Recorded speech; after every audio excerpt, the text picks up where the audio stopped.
Congratulation judiciary aspirants. अगर आप judiciary की प्रिपरेशन कर रहे हैं तो ये अपडेट आपको जानना बहुत जरूरी है। आज हम बात करेंगे इंपॉर्टेंट जजमेंट की जो जुडिशरी सर्विस एस्पिरेंट्स की एलिजिबिलिटी क्राइटेरिया को डायरेक्ट इफेक्ट करती है। According to the judgment of the court, मई 2025 से 31 मई 2027 के बीच में जितनी भी वैकेंसीज आ रही हैं उसके लिए कैंडिडेट को कोई भी प्रायर लीगल प्रैक्टिस की रिक्वायरमेंट नहीं होगी। सिंपल वर्ड्स में मैं अगर आपको समझाऊं तो अगर आप लॉ ग्रेजुएट हैं या फिर जुडिशल सर्विस एग्जाम की प्रिपरेशन कर रहे हैं तो उसमें आपको कोई भी प्रायर प्रैक्टिस की रिक्वायरमेंट नहीं है।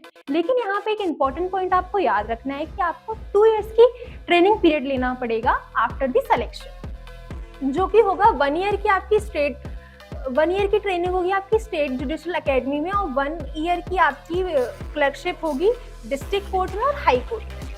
ये बात हुई 31 मार्च 2027 की। उसके बाद क्या, 31 मार्च 2027 के बाद 1 अप्रैल 2027 से जो भी वैकेंसीज आएंगी कैंडिडेट को उसके लिए पहले से ही 1 ईयर का एक्टिव लीगल प्रैक्टिस की रिक्वायरमेंट रहेगी।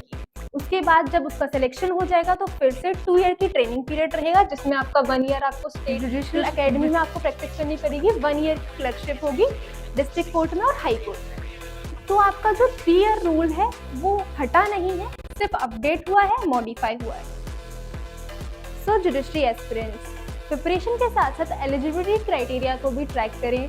अगर आप लॉ स्टूडेंट हैं या लॉ ग्रेजुएट हैं या फिर जुडिशरी की प्रिपरेशन स्टार्ट कर चुके हैं, ये अपडेट आपके करियर के लिए बहुत इंपॉर्टेंट हो सकता है। तो इस वीडियो को सेव कीजिए, अपने फ्रेंड्स के साथ शेयर कीजिए और ऐसे ही इंपॉर्टेंट वीडियोज़ के लिए द लॉ पिलर को फॉलो कीजिए और ज्वाइन कीजिए। Thank you.